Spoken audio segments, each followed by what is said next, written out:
Virgo, this is for you. Sa mga Virgo guys, para sa inyo. Titignan natin ang inyong mga nakaraang karelasyon at ano mga naging dahilan. At sa inyong kasalukuyan, papunta sa inyong future. Virgo, okay? About ito sa inyong pag-ibig. And kung sasali dito ang inyong mga energy na sangkot sa inyong buhay, involved sa inyong buhay, ay wala tayong magagawa. Okay? Virgo, mga nangyari o mga nakaraan nyong karelasyon. Ano ba ang nangyari sa inyong mga nakaraang relasyon at ano inyong mga naging situation? Virgo, para sa mga Virgo,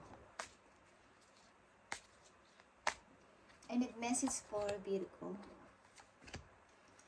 October 30, 2024. Okay. Mga nakaraan yung relation, Virgo. Mukhang kayo ay na-dealing o na-involve sa isang taong narcissist. Narcissist, okay? Love bombing. Kumbaga, one-sided love.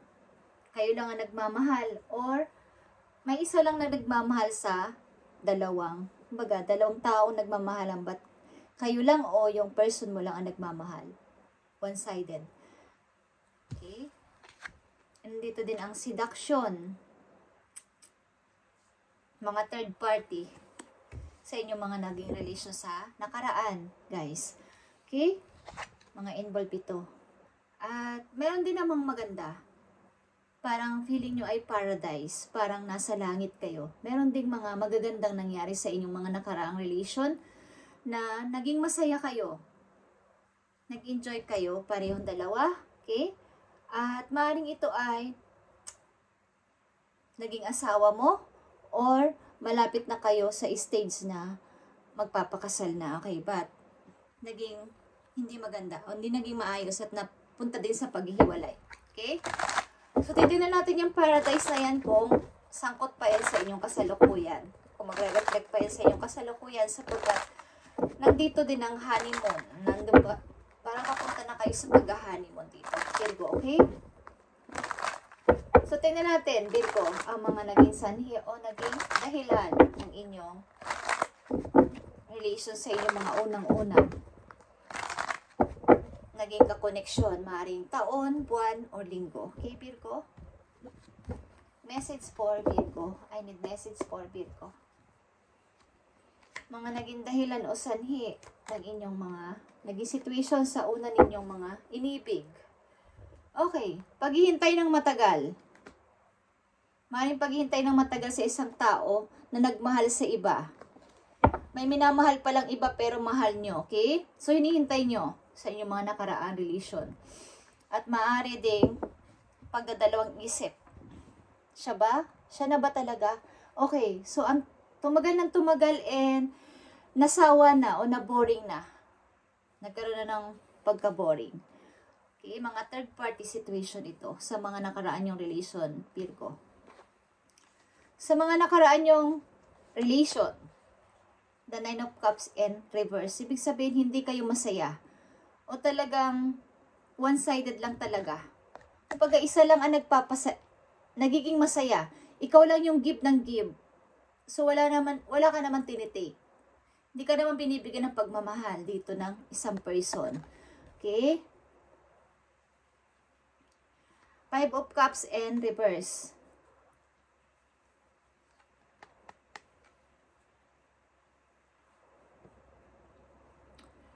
Kumbaga yung pagsasama ninyo ng mga nauna mong relation is may mga sangkot pa din sa past. Past ng karelasyon mo, past mo, nagre-reflect.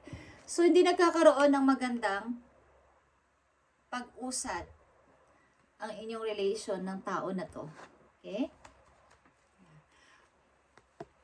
Parang mga obsession. Okay? Pagsiselos. Palagi nagte-text, palagi tumatawag. Okay, yan ang mga naging dahilan ng inyong relation ng mga nauna mo karelasyon. Virgo, okay? At ano pa ang message dito sa mga nauna mong relasyon? Ano pa ang message dito para sa iyo, Virgo?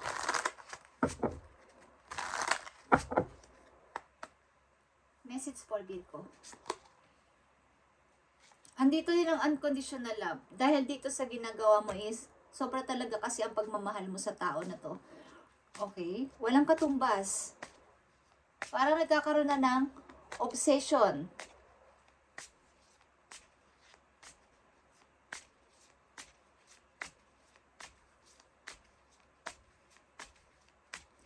Parang ikaw lang nagmamahal. Tingnan pa natin ang message dito. Virgo, nandito ang boundaries. You need to teach people how to treat you by being clear on what you will or won't allow. Okay. So, ganito na nga nangyari, guys. Maaring nagkaroon na dito ng hiwalayan sa mga nauna mong relation sapagkat na-realize mo maybe na kailangan mong bigyan ng boundaries ang mga tao nito o mga relasyon na to na naging karelasyon mo na i-treat ka sa paraan ng pag-treat mo sa kanila. Okay? Binigyan mo na ng parang boundaries. Nilayuan mo na sila. Sapagkat, tama na to. Single kayo maybe. Sa inyong kasalukuyan, nandito sa reading. Okay? Single kayo, guys. So, tingnan natin ang inyong kasalukuyan, Virgo. Sa inyong kasalukuyan, tingnan natin ang inyong pag-ibig.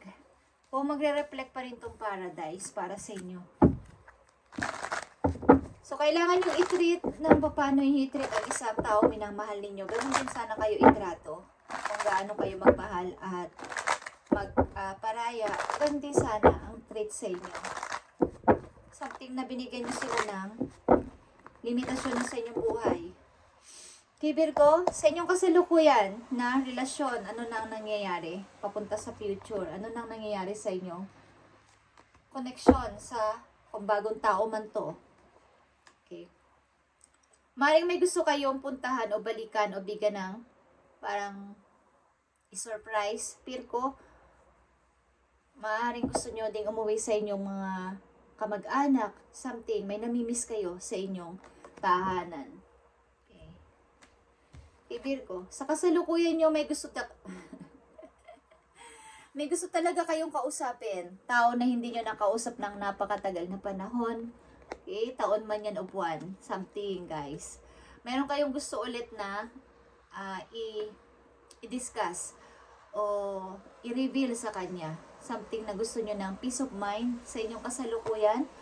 Hindi ko alam kung ito yung kaugnay dito sa happy, sa paradise na naging karelasyon nyo dati na masaya naman kayo sa tao na to. Nagkaroon kayo ng enjoying each other. Okay? And maaaring papunta na to sa pagpapakasal. And mahal mo ang tao na to. Ito ay 2 of Cups. At nandito din ang 6 of Cups. Meron kang namimiss na person na lagi mong surprise maybe. Binibigyan mo ng gift or parang love mo talaga ang person na to. Gusto mong suyuin. Okay, Virgo? Yeah, the Emperor is here sa inyong kasalukuyan. Maaaring kung babae ka, dealing ka sa isang mala-father figured. Okay? Na person o energy. Or ito ay Scorpion Aries. Okay? Nanditong energy. And Ace of Swords. Okay, guys. Yeah, meron kayo talagang nilagyan na ng boundaries na tao na maaaring kinontrol kayo dati. Isang tao na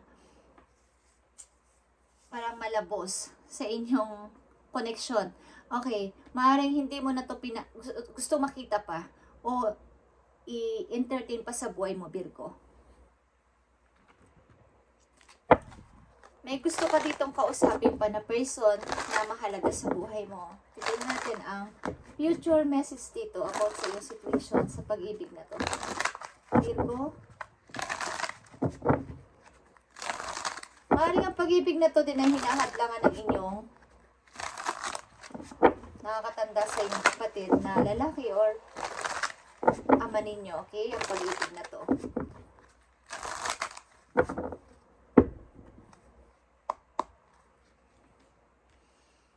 Tingnan natin ang message pa for Virgo sa mga susunod pa nilang buwan o taon. Okay, guys. Palago kayo ng palago, lalo na sa kaperahan. Okay? Sa mga Virgo, nagpapatuloy kayo sa inyong pagsisikap na makaipon ng malaking pera. Ilan sa inyo? Okay, Virgo, andito ang Six of Swords, guys. Nagpapatuloy talaga kayo sa buhay, mag-isa. Parang lumayo kayo sa inyong family, maybe. O sa mga taong malapit dati sa inyo.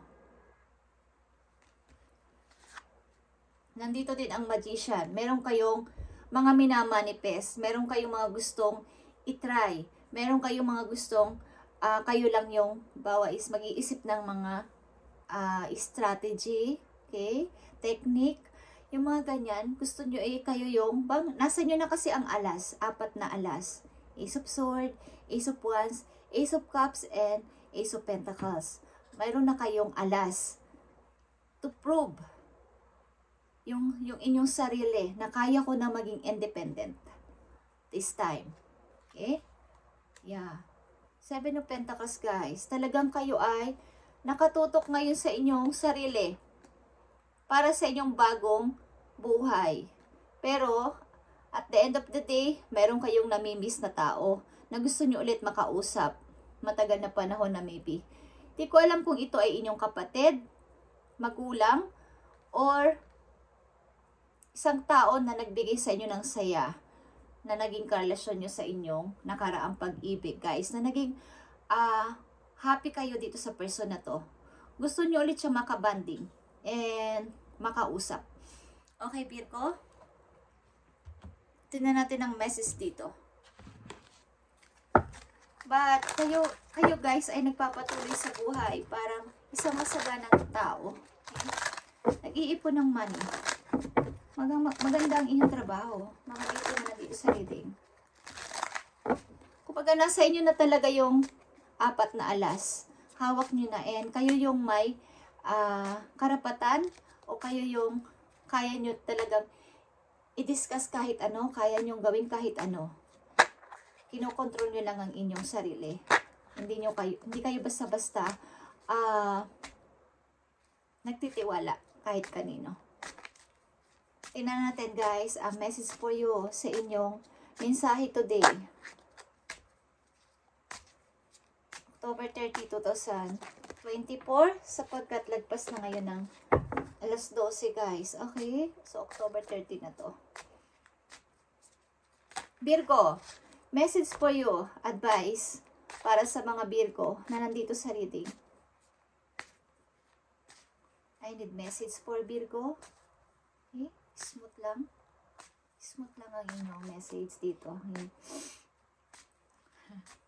Tingnan natin, Virgo. Isa pa.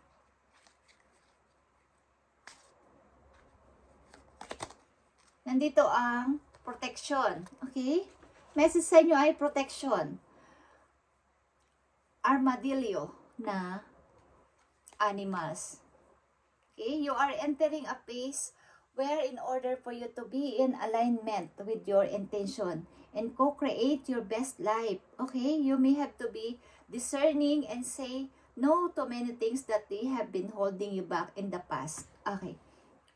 So, sa mga nakaraan mo maybe na situation, relation man yan, o sitwasyon mo mismo sa inyong sarili, sa tahanan nyo, o sa inyong mismong sariling pinagdaanan, guys, is may dapat kayong isaalang-alang din na kapag kaya nyong magsabi ng no, sabihin ninyo. Huwag kayong yes ng yes sa lahat ng bagay. Okay? Kaya nakikita ko dito kayo ay independent na person. At mag-isang tinatahak ang papunta sa tagumpay. Nag-iipon kayo ng money. Maaaring sa inyong nakaraang mga taon, sa inyong sariling situation ay marami kayong pinagdaanan na nagkaroon ng trigger o na-trigger kayo na mag-impok ng maraming pera. Okay? Kailangan yung proteksyonan ng inyong sarili sa inyong kasalukuyan. Bagamat kayo ay independent. Hindi ko alam kung dahil sa kayo ay masikap sa buhay, maraming mga tao sa paligid ninyo ang gusto kayong linlangin. Or maaaring may kinalaman sa money. So, mag-ingat kayo, Virgo. Okay?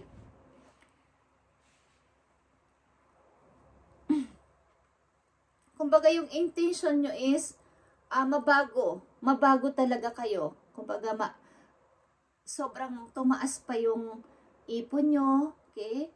Mas umangat pa kayo sa nakakarami. Umangat pa kayo sa mga kakilala nyo. Para hindi ko alam kung ilan sa inyo nandito sa reading ay something creator. Creator, okay? Yung mga sa social media, guys. Yung mga content, okay? Something na nasa mind ko, guys, okay? So, matuto kayong humindi sa mga maaaring may hindi magandang intensyon na mararamdaman kayo. Sapagkat, katulad ng sinabi ko, guys, nandito ang magician, guys. Hawak nyo sa inyong mga kamay ang 4 na alas. Ang inyong communication ay clear. Ma-passion kayong person. Okay? Lahat sa inyo ay nag-evolve na. Kumbaga, nagtagumpay kayo sa lahat ng inyong pinagdaanan. Maaring nasubo kayo ng kapalaran. Ilan sa mga Virgo na nandito ay nagkaroon ng relasyon na sobrang maging sa pamilya man yan o sa pag-ibig. Mga one-sided love. Mga third party, narcissist na mga karelasyon. Subalit, meron dito ang isang tao na nagpasaya sa buhay mo na hindi mo pa rin makalimutan sa mga oras na to. Okay? At mag-ingat lang kayo sa mga taong lalapit sa inyo, okay, na may kinalaman din sa paghingi ng tulong sa pera. Okay, Virgo, dahil kayo ay maraming ipon, ilan sa inyo nandito sa reading, nag-i-impok ng pera. Kaya andito ang animals na armadillo, guys. Ito ay protection. Ito yung animals na may mga parang tusok-tusok sa katawan. Alam nyo, guys, yung brand ng isang wallet o ng isang bag na parang may tusok-tusok. Alam nyo ba yun ay brand? Hindi ko alam kung anong pangalan ng brand na yun, but yun ay umiikot sa mind ko sa ngayon para sa inyo. Okay? Mahilig kayo sa mga brand na gamit o sa mga may pangalan. Something. Yeah. Tingnan natin, message pa Paul Virgo. Ingatan yung inyong money, guys. Yun lang gusto ko sabihin. Kayo ay maraming info. Ilan sa Virgo na nandito.